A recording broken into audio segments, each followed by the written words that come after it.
لەسەر بەشداری سەرۆکی حکوومەت هەرێمی کوردستان لە لووتکەی جیهانی حکوومەتەکان لە دوبەی وەروەها گەیاندنی پەیامی هەرێمی کوردستان بە کۆمەڵگەی نێودەوڵەتی میوانێکی بەڕێزم لەگەڵا دکتۆر ڕێبوار بابکەی پسپۆڕی پەیوەندی نێودەوڵەتیەکان لە ستودیۆ لەگەڵما دکتۆر زۆر بەخێر بێ.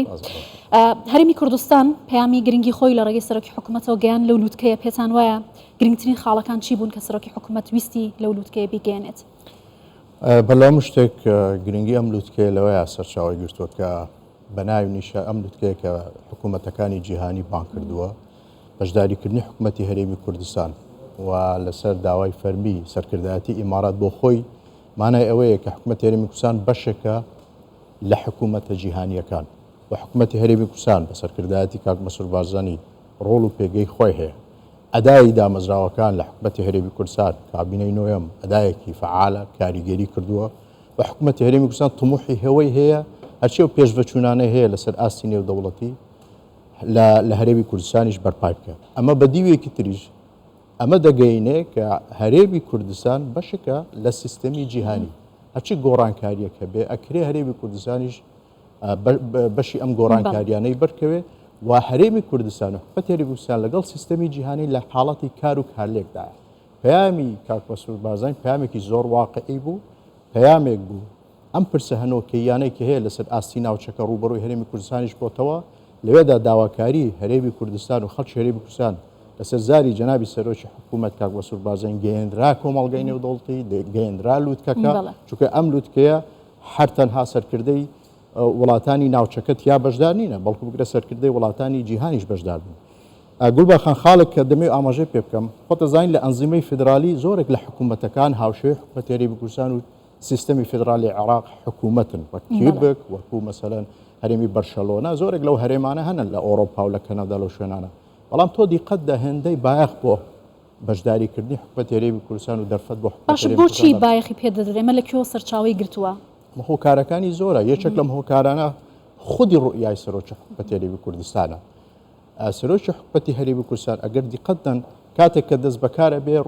حکوومەتەکەی و جەنابیان ڕوبەڕووی کۆمەڕێک ئاڵنگاریە بێتەوە نێوخۆ دەرەکی. بەڵام کاک مەسعود بارزانی توانی هەرمانەوەی حکوومەتی هەرێمی کوردستان و ئیرادەی کاک مەسعود بارزانی خۆی دەستکەوتێک بوو بۆ حکوومەتی هەرێمی کوردستان و ئەمەش بەشداریکردنی حکوومەتی هەرێمی کوردستان و اعتراف پێکردنی ئەم لووتکەیە ببوونی حکوومەتێک بە ناوی حکوومەتی هەرێمی کوردستان بۆ خۆی گوڵباخان پەیامێکە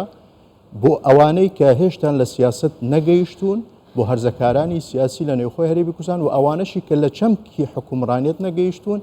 کە کاریان لەسەرەوە کرد خەڵک چاواشەکەن و بە شێوەیەک خەڵک قەنەعات پێ بکەن کە نەیانتوانی ئەوە بکەن کە حکوومەتی هەرێمی کوردستان نەیتوانێت وەکو پێویست کارەکانی بکەن. نەخێر ئەمە لەسەر ئاستی لووتکەی نێودەوڵەتی لە منەساتی نێودەوڵەتی ئاعتراف بە حکوومەتێکەکە چونکە حکوومەتێکی کارە و سەرکردەیەکی کارە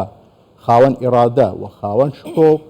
ئیدارەی ئەم حکوومەتەکە و ئەم حکوومەتە تموحی زۆرە بۆی هەموو ئەو گۆڕانکاریان زۆر باشە. دکتۆر ڕێبوار سەرۆکی حکوومەت لە دەستپێکی قسەکانی داوتی من وەکو سەرۆک وەزیرانی هەرێمی کوردستان قسەتان لەگەڵ دەکەم کە لە ماوەی دوودەیە ڕابردوودا لەسەر پاشماوەکانی عراقی پێشوو توانی خۆی یەک بخاتەوە. تەحەدی زۆر ڕوبەڕووی هەرێمی کوردستان دەبێتەوە چ لە ناوخۆشە لە عراقیشەوە وڵاتانی دەوروبەر ئەم یەکخستنەوەیە چۆن توانی هەرێمی کوردستان بگەێنێتم ئاستە؟ گومان ئەمە حاڵەتێکی زۆر گرنگە و بینا لەسەر ئەوە حکوومەتی هەرێمی کوردستان و کاک مەسعود بارزانی ئەوێ بەو ئاراستەیە ئیش بکە کە ئەم گۆڕانکاریانە لەسەر ئاستی جیهانە حکوومەتی هەرێمی کوردستان هاوتەری پارالێ لەگەڵ ئەم گۆڕانکاریانە بتوانێت خزمەتگوزاری باشتر پێشکەشکە. ناکرێ حکوومەتی هەرێمی کوردستان و هەرێمی کوردستان بەهۆی سیاسەتی هەندێک وڵاتانی دەوروبەر و بەهۆی سیاسەتی شۆفێنیستی بەشێک لە گروپە چەکدارەکانی عێراقە هەرێمی کوردستان دابڕێن لە گۆڕانکاریەکانە. ئەمە بۆ خۆی و پەیامی جەنابی سەرۆکی حکوومەت تەحەدیاتێکی واضح بوو بۆ ئەو سیاسەتانەی کە هەیە لە ناوچەکەەوە لە هەیە لە عێراق بۆ دژاتیکردنی هەرێمی کوردستان کە ئێوە ناتوانن بە موشەکەکانتان دامان بڕێنن لە مەنەساتی دەولی، دامان بڕێنن لە سیاسەتی گشتی جیهانی، دامان بڕێنن لە ملووتکانە، دامان بڕێن لە سیستەمی جیهانی نێودەوڵەتی، بەڵکوەوە ئێمەین بە ئیرادەی خۆمان و بە ئیمکانیەتە متەوازعی کە لە بەردەستمانە هەم ئاسایشی خەڵکی خۆمانە پارێزین ئاسایشی دامەزراوەکانی خۆمان پارێزین بە دیوێکی تریشە چاومان لەوەیە کە ئێمەش ئەو گۆڕانکانە ئەو پێشڤەچوونانەی هەیە بتوانین کەڵکی لێوەرگرین لە بواری ئیستثمارە، لە بواری دامەزراندنی پێگەکانی ئابووریە، لە بواری دیجیتالکردنی حکوومەتە، لە بواری هەم ئەو بوارانەی کە تەکنەلۆژیا هێناویەتەکایە و دەکرێت حکوومەتی هەرێمی کوردستان سوودی لێبینی. بۆیە پەیامی کاک بەسوور بازان پەیامێکی زۆر واقعی و ڕوون بوو و پەیامێک بوو مەزلومیەت و حەقیەتی خەڵکی کوردستان لە هەمبەر ئەم دژاتی کە کرێ گەیاندرایە ئەم لووتکەیە و ئەم لووتکەیەش زۆر سەرسام بوو بەم پەیامی زۆر باشە. دوو خاڵی سەرەکی دیکە کە باس کرا ئاشتی یارامی و سەقامگیری بوو بە تایبەتی کەرمی کوردستان توانیوتی لەم بوارەدا نمونێکی جوان بێت لە ڕۆژهەڵاتی ناوەڕاست. ئایا ئەم متمانەیە لەم سەقامگیری هەرێمی کوردستان و دروست بووە دەوڵەتان بۆ هەرێمی کوردستان و چۆن دەتوانێت کاری لەسەر بکات؟ یەکێک لەو فاکتەرانەی کە بۆ تەمای ئەوەی هەرێمی کوردستان خاوەن پێگەیەک بێ بریتە لەو دوو ڕەگەزەی کە جەنابەت باست کرد بوونی ئاشتیەکی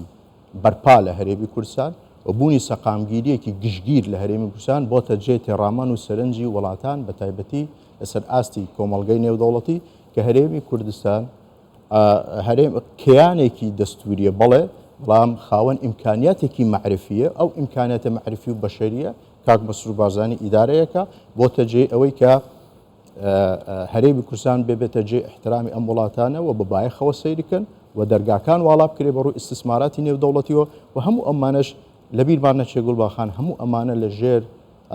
سیاستی حەکیمانەی سەرکرداتی جەنابی سەرۆک بارزانی لە ساڵانی ڕابردوو هاتۆتە کایەوە ئەوەی کە هەیە تەڕاکومێکی معرفی سیاسیە کاک بەسوور بارزانی و کاک بەشیروان بارزانی کاری بۆکەن بۆ یەکەم هەرێمن بەرەو پێشتر بن. باشە ئەو فاکتەری کە بەڕێزت باست کرد فاکتەری دەرەکیە بەڵام فاکتەری ناوخۆیش ڕۆڵ دەبینێ بۆ کامەڵکردنی ئەم پرۆسەیە کە هەرێمی کوردستان دەستی بۆ بردووە. ئایا حکمڕانێکی باش و ئیدارەدانێکی باش لە هەرێمی کوردستان توانیوێتی بێتە هۆکاری بەهێزکردنی ئەو فاکتەرە ناوخۆیە؟ ئەزانی کاک بەسوور بارزانی یەکێک لەو کارە دانسقە و لەو کارە سەرنجڕاکێشانەی لە پرۆسی حکومڕانێت لە هەرێمی کوردستان هێنایەتە ناو ئەدەبیاتی حکومڕانێت لە هەرێمی کوردستان بریتی لە حکومی ڕەشید خەسڵەتەکانی حکومی ڕەشید لە حکوومەتی هەرێمی کوردستان ئێستا بەرپاکرێ. ئەم وڵاتانە زۆر باوەڕی جددی و مکوڕیان هەیە بەوەی کە خەسڵەتەکانی حکومی ڕەشید لا شوێنەکە دەبێتە جێی بایە. خەسڵەتەکانی حکومی ڕەشید چییە؟ یەشێک لەوانە مەسەلەی شەفافیەتە. کاک بەسوور بارزانی و دامەزراوەکان بەو پەڕی شەفافیەتەوە مامەڵاکەن لەسەر مەسەلەی سەرچاوەکانە داهاتە هەرچیەوەی مەلەفی نەوت یەشەکە لەو مەلەفانەی کە پڕشەفافترین مەلەفە لە هەرێمی کوردستان مەسەلەی سەروەریکردنی یاسا بەرەنگاربوونەوەی گەندڵی هەموو ئەو پرسانە پرسی خەسڵەتی حکومڕانیەتی ڕەشیدن وە کاک بەسوور بارزانی بەهۆی بەرجەستەکردنی ئەم خەسڵەتانە لە حکوومەتەکەی و لە دامەزراوەکانی و تأکیدکردنەوەی جەنابیان لەسەرەوەی کە دەبێ ئەم خەسڵەتانە ڕنگ بداتەوە لە هەڵسوکەوتی وەزیرەکانە لە هەڵسوکەوتی فەرمانبەرەکانە لە هەڵسوکەوتی دامەزراوەکانە ئەمە بۆ تەمای ئەوەی کە ئەم وڵاتانە بە چاوێکی پڕ بە احترامە و بڕوان لە هەرێمی کوردستان و سیاسەتەکانی کاک بەسوور باشە متمانەی وڵاتانی دەرەوە بە هەرێمی کوردستان من پێگە بەهێزێکی هەیەی تا چەندە کاریگەری دەکاتە سەر پێگەی هەرێمی کوردستان لە عراق و پەیوەندیەکانی بۆی کە سەنگی خۆی و قورسایی خۆی لە عراق پارێزێت. بێگومان کاک بەسوور بارزانی لە پەیامەکەی ئاماژەی بەوە کرد کە هاوپەیمانانی ئێمە تێدەگەن لەو مسجانێکی ئێمە هەمانە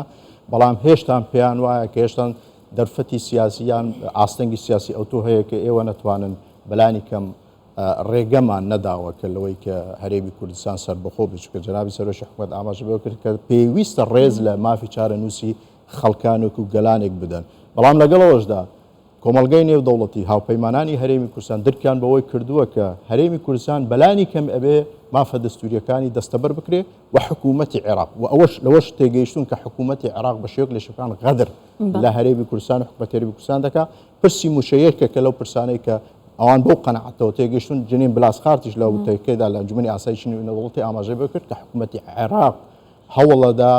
کۆسب بخاتە بەردەم حکوومەتی هەرێمی کوردستان لەوەی کە مافی دارایی خەڵکی کوردستان نادا و موچەکانیان پێ نادا هەموو ئەو پرسانە بۆ کۆمەڵگەی نێودەوڵەتی ڕوون بۆتەوە بۆیە لەو ڕوانگەوە پاڵپشتێکی بەهێزی هەرێمی کوردستان حکوومەتی هەرێمی کوردستان دەبن بەڵام لەگەڵەوەشدا ئێمە وەکو خۆمان وەکو خەڵکی هەرێمی کوردستان وەکو حکوومەتی هەرێمی کوردستانیش هەڵبەتە ئەمە سیاسەتی ئەوانەیان ئەمە بڵێن خیتابی ئەوانە کە ناکرێ هەموو هەڵوێستەکان و پاڵپشتەکان لە چوارچێوەی معنەویە بمێنێتەوە لە چوارچێوەی خیتاباتە بێت بۆ نمونە کاتێک هەرێمی کوردستان و پایتەختەکەی هەولێر ڕوبەڕووی هێرشێکی موشێکی بالستێ بێتەوە ئەبێ کردداری هەڵوێز بنوێنەوە لە ئەنجومەنی ئاسایشی نێودەوڵەتی و لە چوارچێوەی میساقی نەتەوەی گرتوەکان هەرچی ئیجرئاتانە هەیە وەربگیرێ بۆی کە هیچ دەوڵەتێک نەتوانێت سەروەری خاچی کوردستان پارێزی خەڵکی ئێمە شەهید بکات. بەڵێ بەڕێز دکتۆر ڕێبوار بابکەی پسپۆڕی پەیوەندی نێودەوڵەتی زۆر سپاس لەگەڵ کوردستان 24 بووی.